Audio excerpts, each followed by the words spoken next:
BR. അംബേദ്കറുടെ ദർശനങ്ങൾ വീണ്ടും സജീവ ചർച്ചാ വിഷയമായി മാറിക്കൊണ്ടിരിക്കുകയാണ്. ദളിതർക്കും ആദിവാസികൾക്കും മോചനം ലഭിക്കണമെങ്കിൽ അവർക്കെല്ലാം നല്ല വിദ്യാഭ്യാസം ലഭിക്കണം. ഇതായിരുന്നു ബി.ആർ. അംബേദ്കറുടെ വിദ്യാഭ്യാസ രംഗത്തെ കാഴ്ചപ്പാട്.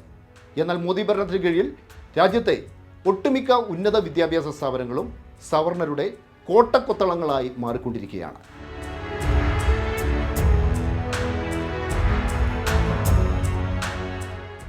ബി.ആർ. അംബേദ്കറെ മഹാനാക്കി മാറ്റിയത് അദ്ദേഹം കഠിനാധ്വാനത്തിലൂടെ നേടിയ ഉന്നത വിദ്യാഭ്യാസമാണ്. ചാതുർവർണ്ണ്യത്തെയും വർണ്ണാശ്രമധർമ്മത്തെയും വെല്ലുവിളിച്ചുകൊണ്ടായിരുന്നു അംബേദ്കറുടെ പോരാട്ടം.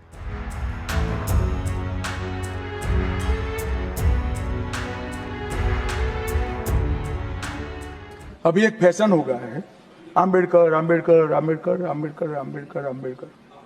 इतना नाम अगर भगवान का लेते तो 7 जन्मों तक स्वर्ग मिल जाता. അംബേദ്കറെ അമിത്ഷാ പരിഹസിക്കുമ്പോൾ അഭ്യസ്തവിദ്യരായ പട്ടിക വിഭാഗങ്ങൾക്ക് സംഭവിക്കുന്നത് എന്താണ്?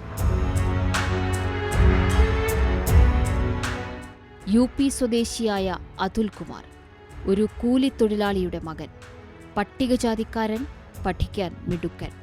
ധൻബാദ് IIT-യിൽ പ്രവേശനം ലഭിച്ചു. പ്രവേശനം ഉറപ്പുവരുത്താനായി ഓൺലൈനായി 17,500 രൂപ അടയ്ക്കണം. അതുൽകുമാറിന് പണമുണ്ടാക്കാനായില്ല.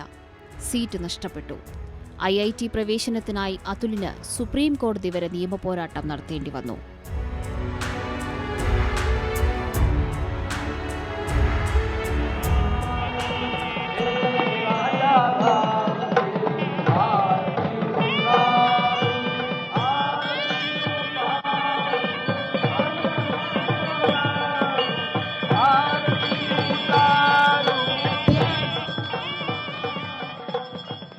ദൈവത്തിന്റെ പേരിൽ സമഗ്ര മേഖലയിലും മോദി സർക്കാർ സനാതനധർമ്മം നടപ്പിലാക്കുകയാണ്. ഉന്നത വിദ്യാഭ്യാസ രംഗത്തെ സനാതനധർമ്മം എന്താണെന്ന് നോക്കാം. 2014 മുതൽ 2021 വരെയുള്ള കാലയളവിൽ രാജ്യത്തെ IIT-കളിലും IIM-കളിലും ആത്മഹത്യ ചെയ്തത് 122 വിദ്യാർത്ഥികൾ.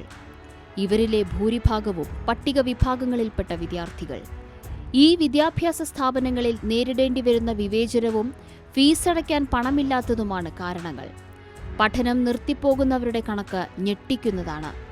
2017-18 വർഷങ്ങളിൽ രാജ്യത്തെ IIT-കളിൽ നിന്ന് പഠനം നിർത്തിപ്പോയത് 2461 വിദ്യാർത്ഥികൾ.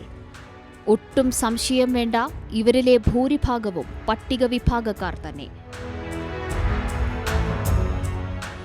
मैं द्रौपदी मुर्मू ईश्वर की शपथ लेता हूँ कि ईश्वर की शपथ लेती हूँ कि मैं श्रद्धापूर्वक